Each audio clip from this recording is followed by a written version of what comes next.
Hi friends, எல்லாருக்கும் வணக்கம். எல்லாரும் எப்படி இருக்கீங்க? நாங்களும் ரொம்ப ரொம்ப நல்லா இருக்கோம்.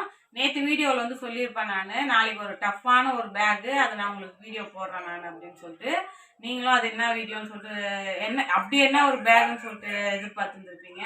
நிஜமாலுமே சொல்கிறேங்க, இருக்கிறதுலே கட்ட பேக் கூட ஈஸிங்க. ஆனால் அதோட ஒரு டஃப்பான பேக்னா அதை கொடுத்துருக்காங்க பாருங்க. நார்மல் பேக் தான் நேற்று சொல்லியிருந்தாலும் நான் அதோட அங்கே கீழே இருக்கு பாருங்க. சாதா மஞ்சா பேக் அந்த மாதிரி தான். ஆனால் அதிலே பெரிய சைஸ் இது, ரொம்ப பெரிய சைஸ் வரும். இவ்வளோ அகலம் வரும். அது நல்லா தைக்கும் போது பார்த்தீங்கன்னா நீட்டும் நல்லா பெரிய நீட்டாக வரும். ஆனால் அதில் என்னம்மா டஃப்னு கேட்டிங்கன்னா, இங்கே பார்த்தீங்களா அட்டை எப்படி இருக்குமோ அந்த மாதிரி கொடுத்துருப்பாங்க. நல்லா பாருங்கள், இது எங்கன்னா நார்மலாக இருக்குதான்னு பாருங்கள். பாருங்கள், நார்மல் பேக் மாதிரியே இருக்காதுங்க, ரொம்ப திக்காக இருக்கும். அதை மடித்து தைக்கிறது கோணி பை கூட மோசமாக இருக்குங்க. இந்த திருப்பு அது தைக்கிறது கூட ஒரு பக்கம் வச்சுருங்க, ஏன்னா ஸ்லோவாக தைக்கலாம், த்ரெட்டு கட் ஆகும், இதில் நிறைய ப்ராப்ளம் இருக்குது. ஆனால் அதை விட பெரிய ப்ராப்ளம் திருப்பும் போது தாங்க டாஸ்க்கு. கை நம்ம உள்ளே விட்டு திருப்பும் போது அப்படியே அங்கங்கே வந்து அந்த ரஃப்பாக இருக்கிற இதெல்லாம் தோலை வந்து கீறின மாதிரி ஆகிடும், எரியும். அன்னைக்கு ஒரு நாள் ஃபுல்லாக எரியும் அந்த பேக் திருப்புற அன்னைக்கு. கை பயங்கரமாக வலிக்கும். நான் வேணால் திருப்புற வீடியோ கூட நான் போடுறேன் பாருங்கள். அது நான் என்ன, அது ஏன் நான் டஃப்னு சொன்னேன்னு சொல்லிட்டு தைக்கத்துலையுமே அது என்ன பிரச்சனை வரும்னு காமிக்கிறேன் பாருங்கள் வாங்க. நார்மலாக நான் பிடி அடிக்கிறது எப்படின்னு உங்களுக்கு தெரியும், கொஞ்சம் ஃபாஸ்ட்டாக நான் அடிப்பேன். ஆனால் இதை மட்டும் நான் ஃபாஸ்ட்டாகவே அடிக்க மாட்டேன். அது ஏன்னு சொல்கிறேன் பாருங்கள். மடிக்கும் போதே பாருங்கள் எவ்வளோ திக்னஸ். இங்கே பாருங்கள், இந்த திக்னஸ் பாருங்கள். எந்த பேக்குமே கொடுக்க மாட்டாங்க. ஏன் கட்டை பேக் கூட இவ்வளோ திக்னஸ் கொடுக்க மாட்டாங்க. ஆனால் இது வந்து இப்படி தான் கொடுப்பாங்க. இப்படி மூணாக தான் மடிக்கணும் இதை நார்மலாகவே. இங்கே பாருங்கள் பெஸ்ட்டுண்ணா. இதை வந்து எப்பயும் போல் நான் ஃபாஸ்ட்டாகவே அடிக்க முடியாது. ஏன்னா ஒன்று த்ரெட்டு சுத்தமாக த்ரெட்டு கட் ஆகும். பாருங்கள் அப்படியே பாருங்கள், இப்படி தான் நான் ஸ்லோவாக தான் இது ஒரு 2 கட்டு தாங்க வச்சுருக்கேன். கொஞ்சம் எவ்வளோ நேரமாக ரொம்ப ஸ்லோவாக தான் போகும். இந்த மாதிரி தான் வரும். அதே மாதிரி பாருங்கள், ஃபாஸ்ட்டாக நம்ம அடிக்கலாம், இது முடிக்கலாம் அப்படின்ற வேலைக்கே இது ஆகவே ஆகாது. இப்போ நான் ஃபாஸ்ட்டாக வச்சு காமிக்கிட்டா,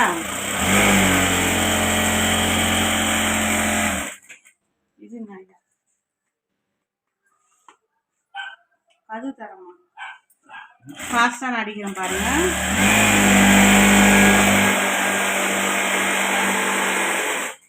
உங்களுக்கு காமிக்கிறதுனாலே என்னன்னு தெரியல, இது கட் ஆகல பாருங்க. இதுங்க அப்படியே நான் வீடியோவில் எப்படி இது மேஜிக்கு.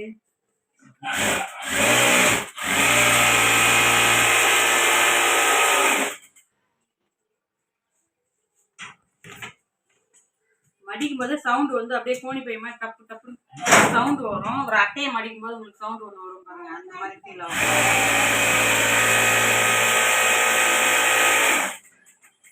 நான் உங்களுக்கு ஃபாஸ்ட்டாக வச்சுருங்க, அது என்னன்னு தெரியல. காலையிலேருந்து ஸ்லோவாக வச்சுருக்கேன். ஆனால் இப்போ பாருங்க த்ரெட்டே கட் ஆகலை. இது எப்படி, இது எனக்கே மேஜிக்காக இருக்குது. ஏன்னா கட்டாயி ஜாயின் பண்ணி வச்சுருக்கேன். நிஜமாலுமே கட் ஆகல, பரவாயில்லையே. அப்போ நீங்கள் அப்படியே இருங்க தயவுசெய்து. சொன்னேன்லங்க பாருங்கள், நான் கட் ஆகலன்னு நினச்சேங்க பாருங்கள், மெல்ட் ஆயிடுச்சு பாருங்கள். இதோட த்ரெட்டோட இது காமிக்கிறேன் பாருங்கள். இங்கே பாருங்கள், முனையில் வந்து திக்காக இருக்கும். அது ஏன்னு பார்த்தீங்கன்னா மெல்ட் ஆகி தான் கட் ஆகும். இது அப்படியே வந்து ஹீட் அதிகமாகும் நீடில் போயிட்டு கனமாக இருக்கும்போது. அப்போ என்ன ஆகும்னா மெல்ட் ஆகும். இப்போ இப்படி போட்டுக்கணும். இப்படி தாங்க காலிலேருந்து நான் தச்சுன்னு இருக்கேன். அதுக்கே ஆயில் வந்து இதுக்கு நிறைய விடுவேன் நான். இதெல்லாம் கூட ஓகேங்க, ஃபினிஷிங் கூட எடுத்துடலாம். ஆனால் புடி ஏற்றத்தும் கஷ்டம், திருப்பத்தும் ரொம்ப ரொம்ப கஷ்டம். நான் அதையுமே உங்களுக்கு காமிக்கிறேன் பாருங்கள். நீட்டுமே ரொம்ப லாங்காக கொடுப்பாங்க, சின்னதாக கொடுக்க மாட்டாங்க. இது கொஞ்சம் லாங்காக வரும். ஏன்னா பெரிய பேக்கில் புடி கொஞ்சம் நீட்டாக இருக்கும். இது வந்து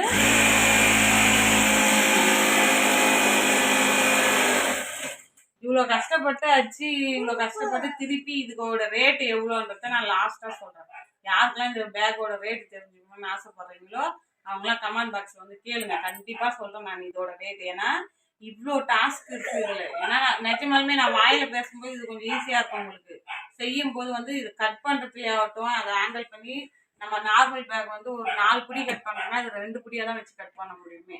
அந்த கத்தியை வந்து இது பேலன்ஸ் பண்ணி இழுக்கணும், ஏன்னா இது ரொம்ப திக்னஸ் வரும். அது ஒன்று. நெக்ஸ்ட்டு இந்த ஃபாஸ்ட்டாக நான் நினச்சாலுமே அடிக்க முடியாது, ஸ்லோவாக தான். புடி ஏற்றத்தா இருந்தாலும் சரி, ஃபினிஷிங் எடுக்கிறதா இருந்தாலும் சரி, அதை திருப்பும் போதுமே இது வந்து நான் நார்மலாக நான் ஒரு 1000 பேக் முடிக்கிறேன்னா இது 500 பேக் முடிக்கிறதே பெரிய விஷயம். அதனால தான் இதை சொல்கிறேன். இது வந்து இவ்வளோ கஷ்டப்பட்டு தைக்கிற பேக்கு எவ்வளோம்மா கூலின்னு மட்டும் கேளுங்க. கண்டிப்பாக கமெண்ட் பாக்ஸில் நான் சொல்கிறேன் நான். ஏன்னா நம்மளுக்கு ஏற்றம்னு ஒன்று இருந்தாக்கா தாழ்வுன்னு ஒன்று இருக்கும். எப்படி சொல்கிறது, எல்லா வேலையுமே ஈஸியாகவே இருக்காது. தான் சொல்லுவாங்கல்ல, பழமொழி ஒன்று சொல்லுவாங்க, கஷ்டப்படாமல் எதுவுமே கிடைக்காதுன்ட்டுன்னு. அந்த மாதிரி எல்லாத்தையுமே நம்ம ஈஸியாக போயிட முடியாது. அதுலேயும் ஒரு இந்த பேக் வந்துச்சுன்னா எங்களுக்கு ரொம்ப கஷ்டமாக இருக்கும். அது கொடுக்குற வரையுமே நிஜமாலுமே எனக்கு தலை பிச்சுக்கும், டென்ஷன் அதிகமாகும். அது திருப்பி அது எப்போ நான் அதை கட்டி எதுவுமே பேக்கே கூடங்க வண்டியில் வைக்கிறதுக்கு கூட இடம் பிடிக்காது, அவ்வளோ இப்போ லாங் வரும். அதேமாதிரி வெயிட்டு இந்த 200 பேக் 500 பேக் தூக்க வேண்டியது ஒரு 100 பேக்லேயே வெயிட் வந்துடும், அந்த மாதிரி ஒரு வெயிட் வரும். அதனால வந்து பேக் சின்சியராக இது வந்து செய்யணும்னு நினைக்கிறவங்களுக்கு ஒரு சொல்கிறேன் நான். இது கொஞ்சம் கஷ்டமாக தான் இருக்கும். ஆனால் இதையுமே நம்ம பார்க்கணும். எப்படின்னாக்கா ஈஸியாக கற்றே நம்ம கடந்து போகக்கூடாது. வாழ்க்கையில் எப்படி நம்ம கஷ்டத்தை பார்க்குறோமோ அதே மாதிரி தான் இது தொழிலுமே நம்ம எந்த வேலை செஞ்சாலுமே ஒன்று ஈஸியாக இருக்கும், ஒன்று கஷ்டமாக இருக்கும். எனக்கு வந்து நான் இவ்வளோ நாள் தைச்ச பேக்கில் எது கஷ்டம்னு கேட்டிங்கன்னா இந்த மாதிரி திக்காக கொடுக்குறாங்க பாருங்க, இந்த பேக் தான் ரொம்ப டாஸ்க். அதுவும் திருப்ப வேண்டிய பேக்லாம், திருப்பாத பேக் கட்டை பேக்கில் கொடுத்துட்டா கூட ஏன்னா அச்சு தள்ளிட்டு கூட ஆமாம் முடிஞ்சிச்சு கட் பண்ணி அடிக்கிறதுக்கு கொடுத்துடலாம்லாம். அப்படி கிடையாது, இதில் திருப்பத்து தாங்க வேலையே. நான் உங்களுக்கு வேணால் உங்களுக்கு நீங்கள் கேளுங்க. கண்டிப்பாக யாருக்கெல்லாம் இதோட இந்த பேக்கோட ரேட்டு தெரிஞ்சுக்கணும்னு நினைக்கிறீங்களா கண்டிப்பாக சொல்கிறேன். ஒரு லைக் போட்டு ஒரு கமெண்ட் பாக்ஸில் வந்து கேளுங்க. கண்டிப்பாக நான் பதில் சொல்கிறேன். ஏன்னா இவ்வளோ கஷ்டப்படுறேன்ல, எனக்குன்னு ஒரு லைக் போட்டுருங்க. அதே மாதிரியே ஒரு கமெண்ட் பாக்ஸில் வந்து கண்டிப்பாக கேளுங்க. ஏன்னா நிறைய பேருக்கு இது யூஸ்ஃபுல்லாக இருக்கும். இது இவ்வளோ பெருசாக இருக்குது, இவ்வளோ இதுவாக இருக்குது, இதுக்குன்னா அதிகமாக இருக்குமோ காசு, இல்லை கம்மியாக இருக்குமா காசு, அப்படிலாம் யோசிப்பீங்க. அதனால் இதோட காசு என்னன்றதை நான் கண்டிப்பாக சொல்கிறேன். நீங்கள் கேட்டிங்கன்னா தான் சொல்லுவேன், எல்லாம் சொல்ல மாட்டேன். அதையுமே சொல்லிடுறேங்க. இப்போ பாருங்க,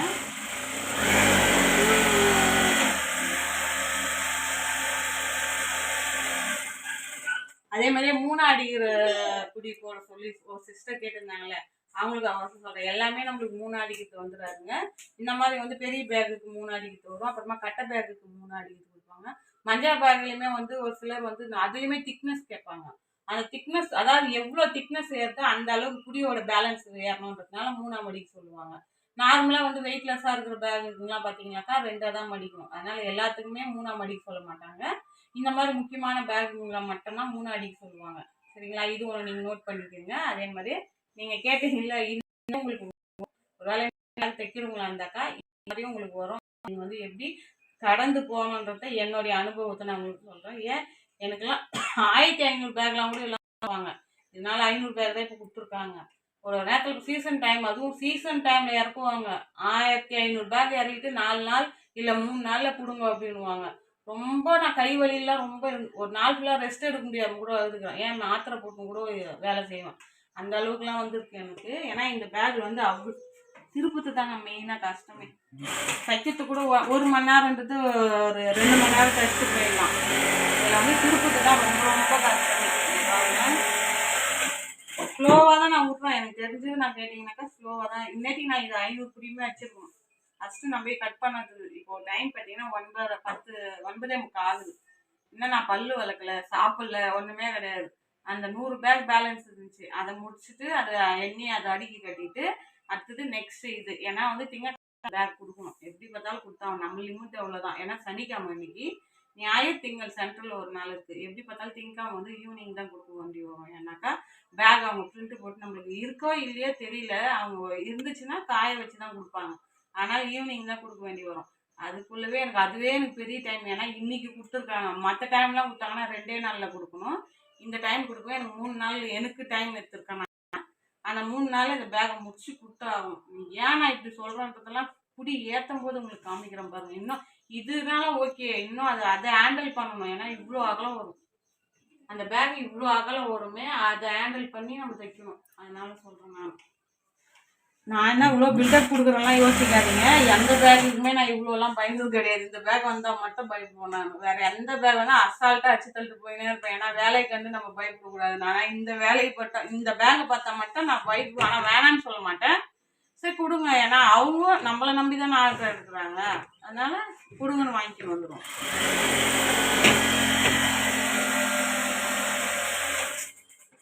இது வந்து எதுக்கு இவ்வளோ பெரிய பேக்குன்னு தெரியாது. ஆனால் முகூர்த்த பேக்லையுமே வரும். இது ஆனால் மெயினாக பார்த்தீங்கன்னா இது கோவில் பேக்.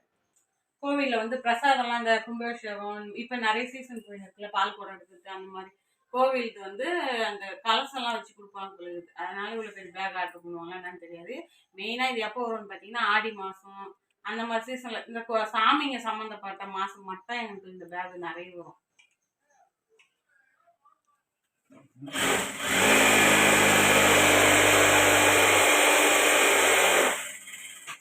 அதே மாதிரி இங்கெல்லாம் எரியுங்க கை, இது தாக்கா போட்டு மடிக்கிறாங்கல்ல. நான் மெயினாக இந்த ஒரு விஷயத்த சொல்ல மறந்துட்டேன். நான் இங்கே பாருங்க, இப்படி மஸ்ட்டு இப்படி மச்சிட்டோமா, ஜஸ்ட் இங்கே கை இப்படி வைக்கணும் பாருங்க, அது ஒர்க்கு பாருங்க. இப்படி படிக்கும் போது நான் இப்படி சல்லுன்னு இப்படி இருக்கும், ஏன்னா இது அட்டை மாதிரி இருக்குல்ல, அது வந்து அங்கே கையாக இருக்கும். அதுக்கப்புறம் இங்கே பாருங்க, இந்த பாருங்க இந்த பீஸ் வரும்போது தெரியும் நினைக்கிறேன். இந்த செதை பாருங்க எப்படி புதஞ்சிக்கின்னு வரும். நான் வந்து கம்மியாக ஆச்சுன்னா தப்பிச்சிட்டேன். அது வந்து என்ன ஆகுனா இப்போ ஒன்றும் ஆகாது. ஒரு 1000 குடி அடிக்கிறோன்னா நம்மளுக்கே தெரியாமே அதோட சதையை வந்து கட் ஆகிட்டு இருக்கும். எதுனா நம்ம சாப்பிடும் போதோ இல்லைன்னா ஏதாவது அந்த சோப்பு தண்ணி அந்த மாதிரி யூஸ் பண்ணும்போது எரியும். அப்போதான் நம்மளுக்கே தெரியும், ஓ இது அர்த்தத்துக்கு இது வேலைக்கு காமிச்சிட்டு இருக்குது அப்படின்னு. இது வந்து அந்த மாதிரி